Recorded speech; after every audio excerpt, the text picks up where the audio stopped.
Everyone, welcome back to my channel. दोस्तों, प्रस्तुत है आज की ब्रेकिंग न्यूज़। उपस्थित को लेकर हो रही लापरवाही को रोकने के लिए शासन ने सख्त कदम उठाया। यूपी प्रदूषण नियंत्रण बोर्ड का यू टर्न, स्कूल बंद करने का आदेश लिया वापस।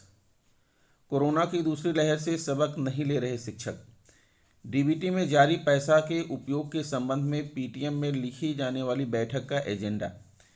बिना आदेश स्कूल बिल्डिंग को ध्वस्त किए जाने पर शिक्षिका व प्रधानाध्यापक निलंबित।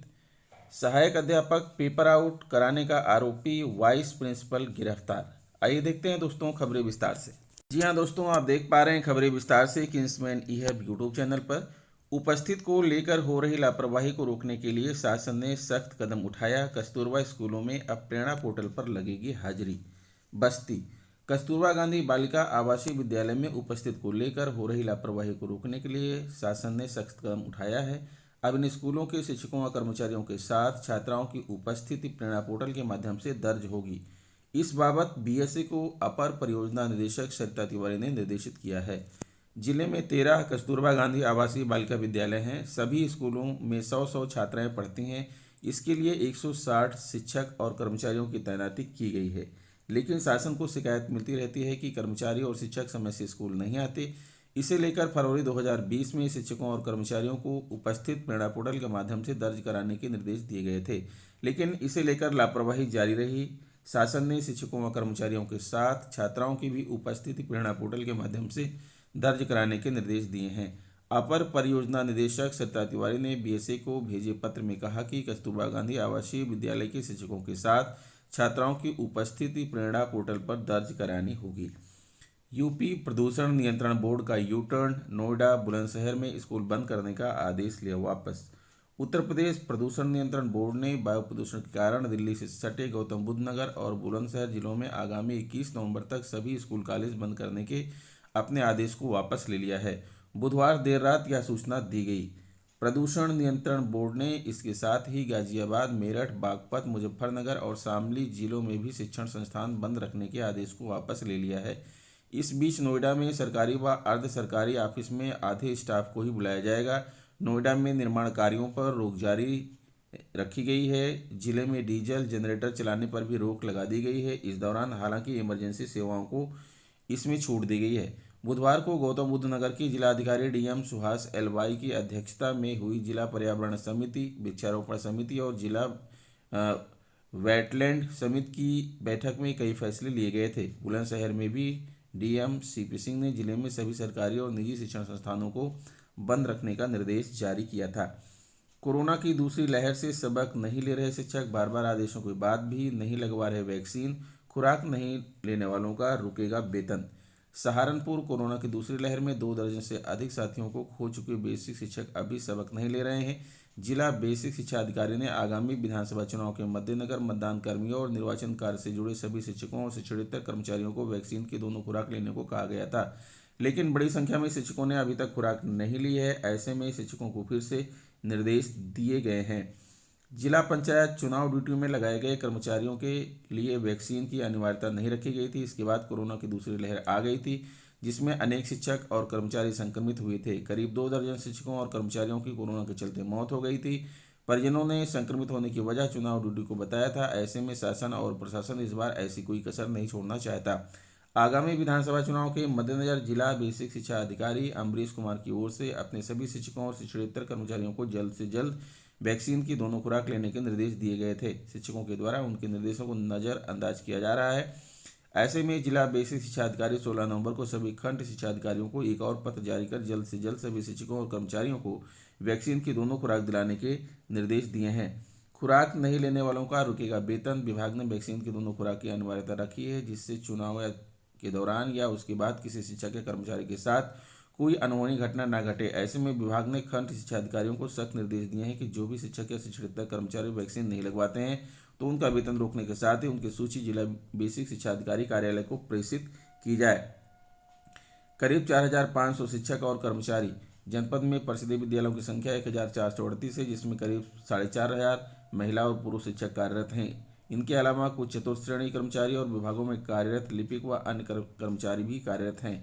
अगले वर्ष होने वाले विधानसभा चुनाव को मद्देनजर रखते हुए शिक्षकों और शिक्षकेतर कर्मचारियों को कोविड वैक्सीन की दोनों खुराक लगवाने के निर्देश दिए गए थे।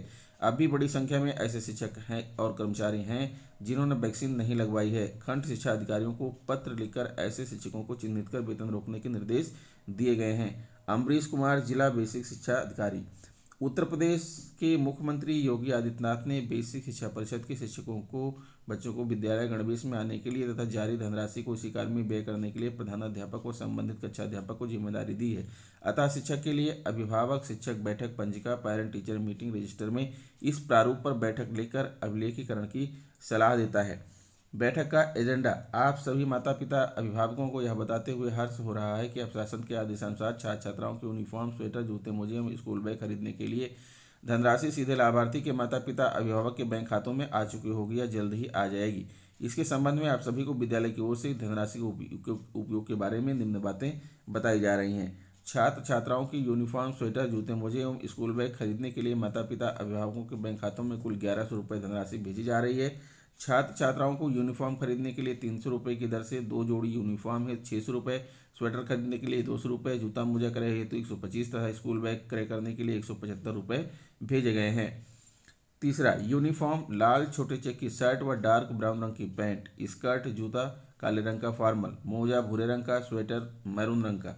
आप सभी से विनम्र निवेदन है कि धनराशि प्राप्त करने हेतु छात्र छात्राओं के माता पिता अभिभावकों का बैंक खाता आधार सीडेड अर्थात बैंक खाता आधार से जुड़ा हो और सक्रिय होना चाहिए। बैंक खाता सक्रिय होने हेतु आवश्यक है कि बैंक खाते में पिछले 3 महीने में लेन देन किया गया हो।